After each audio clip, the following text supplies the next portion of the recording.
ایک ہی کام تھا election commission کو کہ الیکشن کروانا ہے اور RTS سسٹم کام کرنا چاہیے، بیٹھ نہ جائے، اور وہ بیٹھ جاتا ہے۔ قانون کہتا ہے کہ پریزائڈنگ آفیسر نے وہ رزلٹ کمپائل کر کے فارم 45 جو ہوتا ہے وہ پولنگ ایجنٹ کو دینا ہوتا ہے پارٹی کے، ہر پارٹی کے پولنگ ایجنٹ، لیکن وہ نہیں دیا گیا۔ پھر سرٹنلی فورسز آتی ہیں اور میجارٹی جو ہیں آر او آفسرز ان کو وہ آ کے کارڈن آف کر لیتی ہیں اور وہاں کسی کو جانے نہیں دیا جاتا، چنا جا رہا ہے لوگوں کو، وہ انتخاب ہو رہا ہے، انتخاب نہیں ہو رہا ہے۔ جو بہت زیادہ حلف وغیرہ دے کے آئے ہیں یا بہت زیادہ پارٹی کے لائل ہیں وہ شاید وہ اس کے ساتھ PTA کے ساتھ اسٹے کریں گے۔ دوسرے جو لوگ ہیں جو نیو کمرز تھے، جو الیکٹیبل تھے، وہ سارے نکل جائیں گے۔ السلام علیکم ناظرین، شاہکار ٹی وی کے ساتھ میں ہوں آپ کی میزبان چندہ بخاری۔ ناظرین، میرے ساتھ اس وقت تحریک لبیک پاکستان کے سینئر رہنما جو ہیں وہ موجود ہیں، میاں آصف محمود، جو کہ الیکشن بھی لڑ رہے تھے N114 سے۔ ان سے جانتے ہیں کہ الیکشن سے کیا سارے معاملات ان کی نظر میں کیا ہوگا ملکی حالات میں۔ السلام علیکم جی وعلیکم السلام۔ کیسے ہیں سر آپ؟ جی بالکل ٹھیک، شکر اللہ۔ سب سے پہلے تو یہ بتائیں کہ کیا بنا، کیا ہوا ہے؟ سب سے پہلے شکریہ کہ آپ نے ہمیں بھی موقع دیا۔ کچھ TLP جو ہے نا اس کو شاید میڈیا پہ مجھے نہیں پتا کہ پیمرا نے بین کیا یا کیا مسئلہ ہے کہ نیوز آپ نے دیکھا ہوگا اکثر ٹیلی ویژن کے اوپر کہ جو باقی ساری پارٹیز ان کی نیوز آتی ہے تو TLP کی نہیں آ رہی۔ سیکنڈلی جو ساری چیز سامنے ہے کہ کسی طرح سے RTS سسٹم بیٹھ جاتا ہے جس کو کہ گورنمنٹ نے 35 کروڑ روپے لگا کے تو یہ تیار کیا RTS سسٹم۔ ریسنٹلی 2018 میں یہ پہلے خراب ہو گیا تھا، پھر انہوں نے کہا کہ جی نیکسٹ اس کو جو ہے نا اپروپریٹلی پریپیئر کرتے ہیں، تو اب نیکسٹ جو ہے انہوں نے اپروپریٹلی پریپیئر کرنے کے لیے 35 کروڑ کا بجٹ ایلوکیٹ کیا اور اس کا ایک بہت اچھا سا MCR مین کنٹرول روم تیار کیا اسلام آباد کے اندر۔ اور اتنے ہیوج بجٹ کو ایکسپینس کرنے کے بعد جو کہ پبلک ایکسچیکر کا پیسہ ہے، عوام کا، آپ کا اور ہمارا پیسہ ہے ٹیکس کا، تو اس کے بعد اچانک سے وہ 2024 میں جب الیکشن ہوتا ہے 5 سال میں، جو کہ صرف ایک ہی کام تھا الیکشن کمیشن کو کہ الیکشن کروانا ہے اور RTS سسٹم کام کرنا چاہیے، بیٹھ نہ جائے، اور وہ بیٹھ جاتا ہے، تو ابھی تک ان سے یہ رزلٹ کمپائل نہیں ہوا۔ سر آپ کو کیا لگتا ہے اس کے پیچھے مین وجہ کیا ہے؟ اسٹیٹ وے یہ تو دیکھیں نا، اب کامن سینگ ہے اور ہر بندہ جانتا ہے کہ اس کے پیچھے کیا وجہ ہے، وہ دھاندلی کرنی ہے وہ کر رہے ہیں۔ جو پہلے ہماری جو ہے وہ سیٹس ہم جن میں ایڈوانس کر رہے تھے، جن پہ ہم ٹاپ پہ تھے، ابھی وہ جو ہے ہم پیچھے جا رہے ہیں۔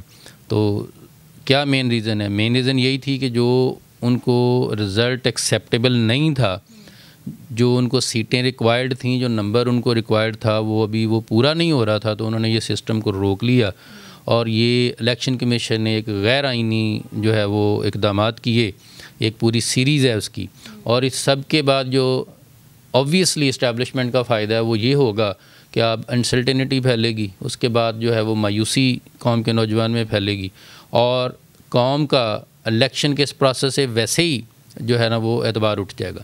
مجھے یہ بتائیں کہ اقدامات کوئی کیے جا رہے ہیں کہ رزلٹ کیوں نہیں دیا جا رہا، اب تک کیوں روکا ہوا ہے، تو کیا آگے سے جواب ملتا ہے؟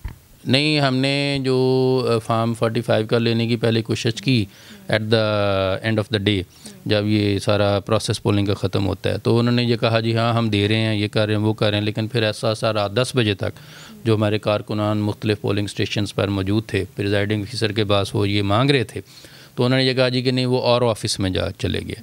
پھر ہم نے RO آفس میں جا کے جو ہے وہ اپروچ کیا، تو وہاں سے پتہ چلا جی ہم نے وہ الیکشن کمیشن کو بھیج دیا اور اب الیکشن کمیشن اس کو اناؤنس کرے گا۔ یہی وہ غیر آئینی اقدام ہے، قانون یہ نہیں کہتا۔ قانون کہتا ہے کہ پریزائڈنگ آفیسر نے وہ رزلٹ کمپائل کر کے فارم 45 جو ہوتا ہے وہ پولنگ ایجنٹ کو دینا ہوتا ہے پارٹی کے، ہر پارٹی کے پولنگ ایجنٹ، لیکن وہ نہیں دیا گیا۔ انہوں نے کہا ہم نے RO آفس کو بھیج دیا اور پریزائڈنگ آفیسر جو RO آفس چلے گئے ہیں، لیکن جب RO آفس رابطہ کیا وہ کہتے ہیں کہ یہاں کوئی نہیں ہے، اور پھر سرٹنلی فورسز آتی ہیں اور میجارٹی جو ہیں RO آفسرز ان کو وہ آ کے کارڈن آف کر لیتی ہیں اور وہاں کسی کو جانے نہیں دیا جاتا، اور الیکشن کمیشن اب تک رزلٹ دے رہا ہے، اور ابھی بھی اس کو وہ یہ نہیں کہہ رہے ہیں کہ ہم نے یہ آفیشیلی اناؤنس کیا، وہ ابھی بھی کہہ رہے ہیں کہ نجی TV چینلز پر جو رزلٹس آ رہے ہیں وہ اس سے ہم اتفاق نہیں کرتے۔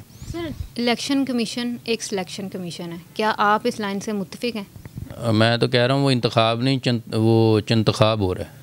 اچھا، ہاں جی، اس کا کیا مطلب ہوا؟ ذرا عام لوگوں چنا جا رہا ہے لوگوں کو، وہ انتخاب ہو رہا ہے، انتخاب نہیں ہو رہا ہے۔ سر مجھے یہ بتائیے گا کہ آپ کو کیا لگ رہا ہے، کیا نیوز پاکستانی عوام کو سننے کو ملنے والی ہے، کیا ہونے والا ہے؟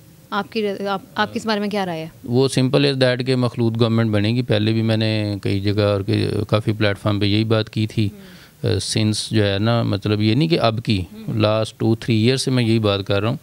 تمام جو پارٹیز ہیں ان کو علاقائی طور پر ان کو نیشنل پارٹیز نہیں، پروونشل پارٹی بھی نہیں کوئی، ان کو ریجنل پارٹیز بنا دیا گیا ہے. مور دین 40 to 50% جو انڈیپینڈنٹس ہیں جو کہ پی ٹی آئی کے پلیٹ فارم سے کلیم کرتے رہے ہیں اپنے آپ کو، وہ ہارس ٹریڈنگ ہوگی، ان کی قیمت لگے گی، وہ بکیں گے.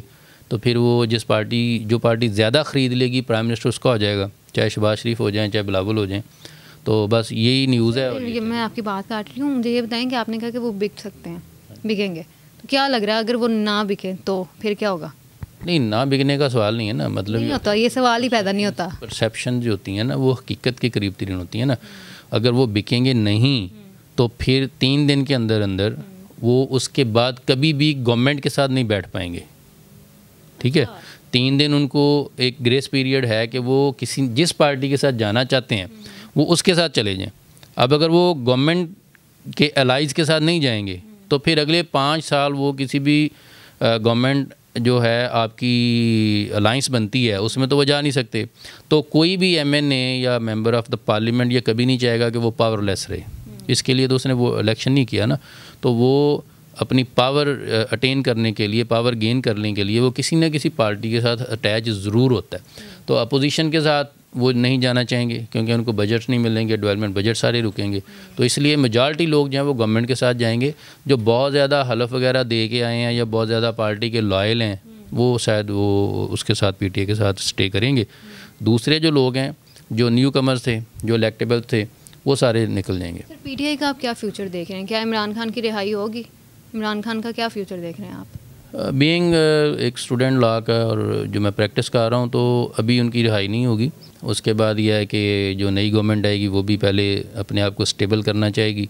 آئی ایم ایف کا پیکج لینا ہے، اس کے بعد بجٹ پیش کرنا ہے. جون میں جا کے بجٹ پیش ہوگا اور اس کے بعد جو ہے ہوپ فلی اس ایئر کے 2024 کے اینڈ تک عمران خان کی جو سسپینشن آف پنشمنٹ فائل ہوگی، پھر ان کی جو پنشمنٹ ہے وہ سسپینڈ ہو جائے گی اور پھر 2025 کے اوائل میں شاید عمران خان باہر آ سکتے ہیں. وہ بھی اس صورت میں کہ وہ خود پر کتنا قابو رکھتے ہیں. وہ آپ کو پتہ ہے کہ وہ ضدی زیادہ ہیں اور پھر وہ جو ہے نا وہ چیزوں کو بگاڑ دیتے ہیں خود ہی. اچھا سر، مجھے یہ بتائیے گا، لاسٹ آپ سے سوال کرنا چاہتی ہوں، جیسا کہ آپ نے شروع میں بات کی کہ میڈیا ٹی ایل پی کا کچھ چل رہا ہے، کیوں نہیں دکھایا جاتا مطلب میڈیا پہ؟ یہ سوال میں بھی پوچھنا چاہتی ہوں آپ سے. بتائیں آپ کو کیا لگتا ہے اس کے پیچھے کیا وجہ ہے، کیوں ایسا کیا جاتا ہے؟ دیکھیے، فرسٹ آف آل یہ نا کہ جو امریکن ٹیررسٹ آرگنائزیشنز کی لسٹ ہے نا اس کے اندر ابھی بھی ٹی ایل پی کا نام موجود ہے. ہائی کورٹس میں یا سپریم کورٹ میں یہ میٹر ایجیٹیٹ کرنے والے ہیں کہ ہم کانسٹیٹیوشنلی لیگلی ایک رجسٹرڈ پارٹی ہیں اور ہم ڈیموکریسی میں بلیو رکھتے ہیں اور ہم الیکشن میں بھی آ رہے ہیں. ہم پولیٹیکل پروسیس کا اور پولیٹیکل انسٹیٹیوشنز کا ایک جو ہے وہ لازمی جزو ہیں. ٹھیک ہے جی، ہم ایک نیسیسری پارٹ ہیں. تو کس طرح سے آپ جو ہے وہ پیمرا یا کوئی بھی ادر ادارہ یا انٹیریئر منسٹری ہے واٹس ایور کہ وہ ہمیں ہماری ڈیو کوریج سے روک سکے. تو یہ ایک بہت غلط اقدام ہے جس کے اوپر انشاءاللہ بہت جلد ہم کورٹ میں جائیں گے اور اس پہ بھی ہم کوئی نہ کوئی ریلیف لیں گے انشاءاللہ hope fully. Thank you so much sir time دینے کے لیے.